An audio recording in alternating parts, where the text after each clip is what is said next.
Welcome to another video from explainingcomputers.com.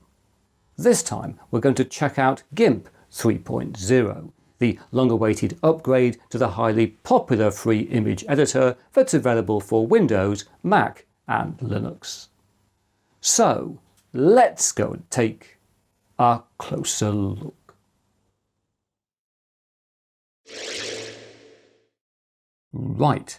Here we are on the website for GIMP, otherwise known as the GNU Image Manipulation Program, and the last version of the package, GIMP 2.10, was released in 2018. So we've had a little time to wait for GIMP 3.0, which arrived on March the 16th, 2025. Although since then there's been an upgrade to GIMP 3.0.2, mainly to fix a few bugs. To obtain the package, we can just click on Download. There we go, where we find that versions are available for Linux, macOS and Windows. It's also important to note that whilst GIMP is free and open source, it's possible to donate using the button here to support the core developers or the GIMP project itself via the GNOME Foundation. Installation is very straightforward, and here in Linux Mint I've already got the package installed and I've added a desktop icon. So let's run it up. Here we go, we get a brief glimpse of a new splash screen, and then straight away we see a new feature, which is this welcome screen. And this will show welcome on your first boot, but once you've loaded in some images, it will default to create as here, so you can load in recent images or create a new one. And it is possible to turn this off if you wish, as we can see down here. I think I'll actually do that, but some people may find this functionality useful. However, the key thing I want to show you here is this, the Personalize tab, which brings us to a very important aspect of GIMP 3.0, which is its updated user interface. If we look back to GIMP 2.10 running on this computer, we find that, as on many systems, the icons never really scaled quite right.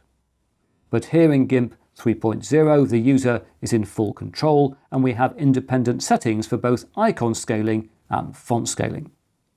So if I click on Override Icon Sizes set by the theme like that, I can change the icon size to large or even huge if we want, but I think I'll stick on large. And we can also scale the font in a similar fashion, and we can see everything on the screen, as you can see, in real time. This really is excellent. It's the type of functionality we should have in all applications these days, but don't. But it's great to have this available in GIMP 3.0.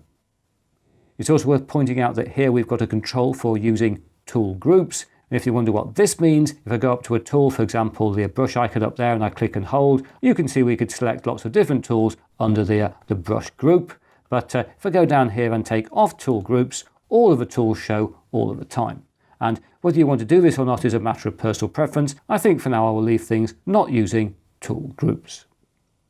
So, to introduce the basics, if we want to create a new image, we can do so via File and New, which, if no other image is open, will default to whatever size is set in Preferences, which in a new install is 1920 by 1080 pixels. Although there's also lots of templates available from the drop-down, as you may imagine, or we could enter our own size. Although here I think I'll just stick with 1920 by 1080. Although to demonstrate if another image was open, we get that size. So let's just open another image. Let's open a recent image. For example, water lilies will do. There they are. And if we now do a new image, new, we find that it defaults to the open image dimensions. And as we can see, each image opens in its own tab for easy navigation. By default, in a new install, we have our tools on the left, a layers panel lower right, and a brushes panel above that. So with the brush tool selected, there it is. Let's pick an interesting brush. How about that one? And let's do a bit of scribbling. Oh, that's very exciting, isn't it? And if we want to change the color, we can click on foreground color over here and pick, for example, red to be even more exciting, and scribble again. And if we want to build up an image in layers, which is a very common way of working, we can click in the layers panel down here to create a new layer. And there we are, we've now got two layers in our image. We can continue to scribble like that, and it still goes on top of what is there. But we can now turn that layer off, or on again, or off again, or on again. We have great fun with that. and we can also manipulate the layer, including altering its opacity.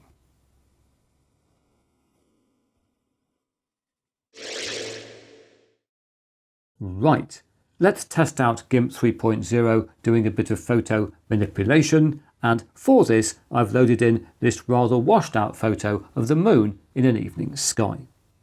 So let's go to Colors and Levels, and here we're going to drag the shadow and highlight and mid-tone sliders so we make better use of the color range in this image, like this and like that, and I'm happy with that, so we'll click on OK. And just for fun, let's tweak the color as well, so we'll go to Colors and Hue Saturation, and let's just drag the hue slider to make this, for example, pinkish. We could be on a strange alien planet. And what we've just done was possible in GIMP 2.10. This said, the cool thing about GIMP 3.0 is that the two changes we've just made are no longer destructive. Rather, if we go across to the Layers panel, we see that a little FX has appeared next to the layer, and if we click this, we can see the two layer effects that have been added. And we can turn these on and off, like that and like that, as we can see, and we can also double click these effects to alter them again. We could change the hue back another way if we wanted to, like that, and again click OK. And this form of non-destructive editing, or NDE, is a major new feature in GIMP 3.0, and it can save a lot of time by allowing experimentation without altering the underlying image data. If we don't want a layer effect to be non-destructive, we can do that as well. So for example, I go to Colors here, I go to, for example, Brightness and Contrast. We could apply this with the Merge filter box ticked, so it would be a destructive effect. And if we go back to the Effects panel on the layer, there is also a Merge All Active Filters Down control. We can click like this if you're finished experimenting and want to make your editing permanent. And as you will see, with that clicked, we no longer have the FX icon against the layer.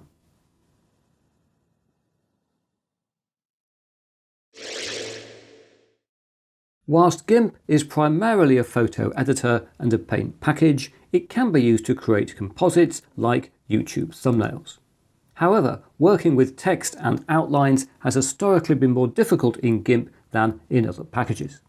For example, if we go across to Photo-P, which is a browser-based package and is free to use if you don't mind some advertising down the side, or can be used advertising free for a subscription, then what we find here is exactly the same type of functionality we have in Photoshop. So if, for example, we want to put a stroke on this layer, we simply select the layer and go to Blending Options, like that. We go to Stroke. The stroke appears, we can alter its size, etc. That's absolutely fine. If we want to apply that to another layer, we can go to the layer and go Layer Style and Copy, and we could paste that with a Layer Style and Paste to another layer. And we could mess around with those to our heart's content, turning them off, turning them on, etc. So, how close are we now to doing this type of thing in GIMP? Well, GIMP 3.0 does have improved text support, including a feature for non-destructive text outlines. So let's try that out. I've got the text tool selected. Let's click on the document and type, for example, hello. Control A to select the whole lot. We'll make it nice and big. So 1000 should be okay. We'll make it bold as well. There we are. And we'll just move it around to be maybe somewhere like that.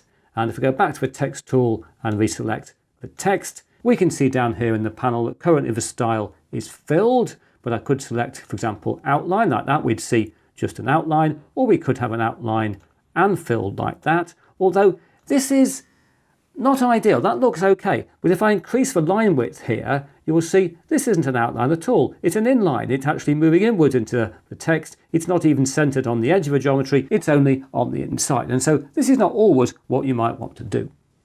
So what are the other options? Well, let's put this back to being filled like that. And the next thing we could do is to go to the layer, and we could right click and we could do alpha to selection like that, and then go to edit and to stroke selection like that. This will add a stroke to whatever we've selected. We can't see it on the screen as we're doing it, but we can set a line width. Here it's set to 50. It is set to use the background color, which is currently white, and I'll just add that.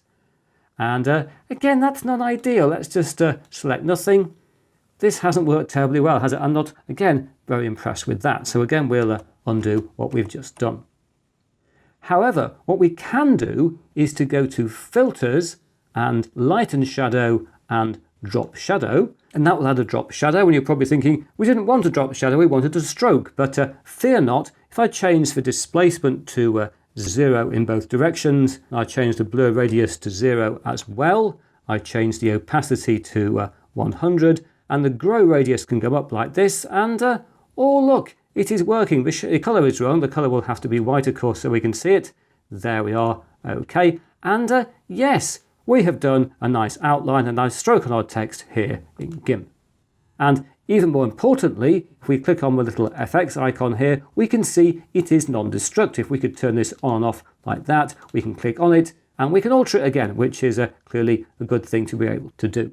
And this, of course, doesn't just apply to text elements. We could go across to our thumbnail here and also apply some strokes to these layers using the same method.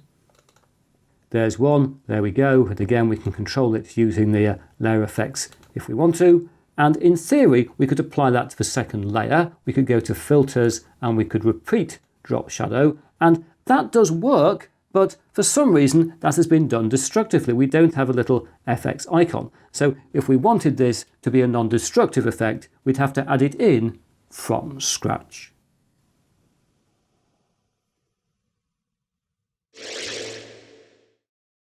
As we've just seen, it's increasingly possible to do here in GIMP things you can do in other free or paid photo editing packages. And although I'm sure some people will find the initial interface a bit daunting, it is very logical. If we look at the menu here, we've got things to do with editing, we've got selection tools in the menu, a view menu for controlling how we view things, including things like using grids, that type of stuff. We've got an image menu controlling things like image size and related things. We've got a layer menu for helping us work with layers, a colors menu containing all kinds of fantastic effects and tools for photo editing, a tools menu for working with tools, a filters menu where we can do all kinds of things, all sorts of effects, blurs and rendering all kinds of fantastic stuff, fantastic functionality here in the filters menu, and also a menu for working with windows. This all said, there are still some things you cannot do in GIMP that you can do in other paid and indeed free packages. And one of these is importing fully PSD Photoshop document files. So for example, let's try doing that. Let's go to the menu and do Open Recent, and we'll pick the thumbnail for my Why Risk 5 Matters video, and we get this compatibility notice, which says that this PSD file contains features that are not yet fully supported in GIMP, or in other words, not supported in GIMP.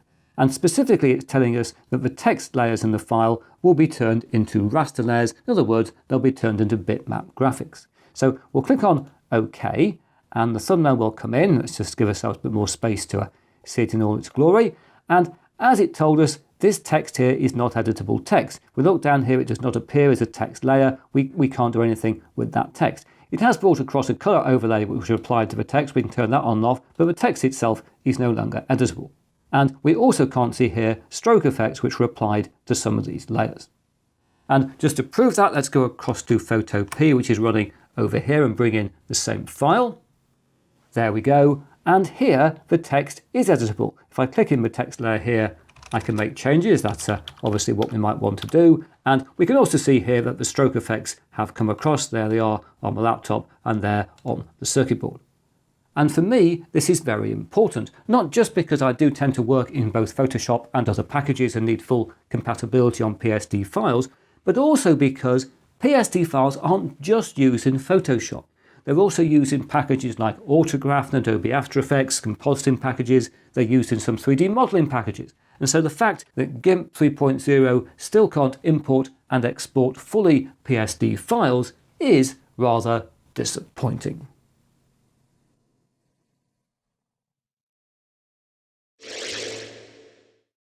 Whilst full PSD compatibility is still lacking, it is somewhat improved. And GIMP does now support more file formats, including QOI and JPEG XL. It also boasts a wider range of RGB color spaces and whilst GIMP does still not have a CMYK colour mode for professional print work, it can now import and export CMYK JPEGs, TIFFs and PSDs. It's also now possible to select multiple layers, channels or paths and then to move, delete or otherwise work with them, which is a great relief. And copying and pasting now by default creates a new layer. Whilst this may not sound that radical, back in earlier versions of GIMP, if we selected part of one image, copied and then went to another image and selected paste, we ended up with a temporary layer called a floating selection. And this we either had to anchor to an existing layer or transform into a new layer before we could work with another layer. But thankfully, here in GIMP 3.0, this lunacy has ended, with paste now creating a regular new layer. Sort of related, paint tools can now automatically expand the size of a layer as you draw. And so, if we go to paint on the layer we just created, let's pick up a brush and do that, we can see that initially we do hit the edge, as we did in earlier versions of GIMP. However, if we scroll down in the tool options for the brush and click on Expand Layers, if we now paint, oh look, it expands the layer and enables us to paint beyond the initial layer boundary.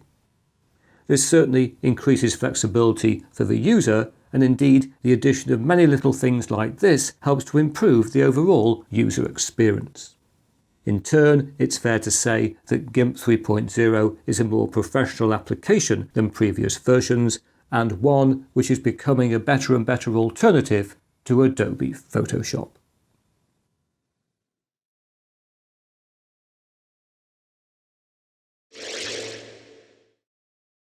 GIMP 3.0 is a major upgrade to an already excellent free application, with the improvements to the user interface in particular being very welcome indeed. And it's therefore not a surprise that I strongly recommend GIMP 3.0, and I'll personally be installing it on lots of different computers. This said, for me at least, the lack of support for PSD font layers remains a major constraint, and it therefore means that most of the time I'll be using Photo-P rather than GIMP 3.0 when I'm working on a computer without Photoshop available. But what about you? What do you think of GIMP 3.0? Will you be using it? And if so, what will you be using it for? Please let us all know down in the comments section. But now that's it for another video. If you've enjoyed what you've seen here, please press that like button. If you haven't subscribed, please subscribe, and I hope to talk to you again very soon.